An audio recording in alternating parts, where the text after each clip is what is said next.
Christians talk a lot about having Jesus in our heart. And that's kind of a confusing thing to say. What do you mean by Jesus in your heart? And the Bible actually has some interesting things to say about our hearts. If you go to the Old Testament in the book of Jeremiah, in chapter 17, he actually comes right out and says that our heart, the human heart, is deceitfully wicked. Above all things, who can know it? And then in Ephesians, and this week we're looking at the prayer that Paul prays in the second half of Ephesians chapter 3. And in that prayer, Paul talks about Jesus dwelling in our heart. And so Jeremiah, this prophet from the Old Testament, said that the heart was basically the most wicked place in a human being. And then Paul, in Ephesians chapter 3, talks about Jesus dwelling inside of our heart. Well, it's really interesting.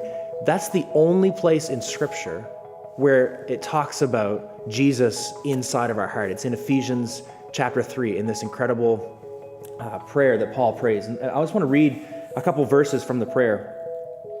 In verse 16 of chapter 3, Paul says, and he's praying for the church in Ephesus, he says, "I pray that out of his glorious riches he may strengthen you with power through his Spirit in your inner being, so that Christ may dwell in your hearts through faith."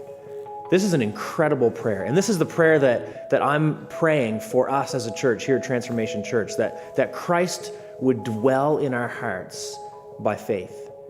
But well, how do we answer the question that is brought up in Jeremiah 17? What do you mean that the heart, the human heart, is the most wicked place inside of us? And how could Christ dwell there?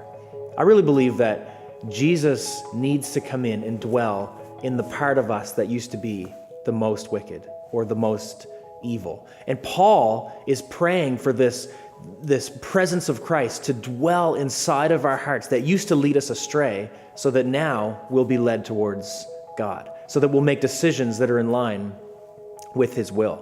And it's interesting, Paul uses this word dwell, and that word that he uses, it's only used 3 times in the New Testament. And what it means is to take up permanent residence. And so my prayer for us this week today is that Christ would take up permanent residence in our hearts. And I just want you to think quickly about some of the decisions that you've made over the course of your life. What motivates you to make some of those decisions? Sometimes it's fear. Sometimes it's sexual desire. Sometimes it's wanting to please other people. This all happens inside of our heart. Our heart, when the Bible talks about the word heart, it's talking about like the seat of our emotions. And Christ, and Paul is talking about Christ dwelling there in our hearts by faith. And when Jesus dwells in our hearts, he's the one that leads us in how we make decisions and in the things that we do. I remember one time I was going to get my motor vehicle inspection sticker, and the lady across the desk, she was really annoying me, and I remember being really rude to her. And when I left, I was so convicted, and I was all the way across town by the time that I finally gave in to this conviction. And I went back and I apologized to her, and she was really shocked because, I mean, people that work in that industry are used to being having people be rude to them. But what happened was Jesus dwells on the inside of my heart, and so I couldn't go on with this attitude unchecked because Jesus was convicting me of that and helped me to make a decision to go back and make things right.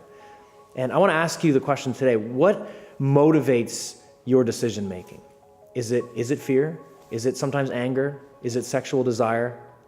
Or have you allowed Jesus to take up permanent residence in your heart? And have you sought him in leading you to making decisions that honor God?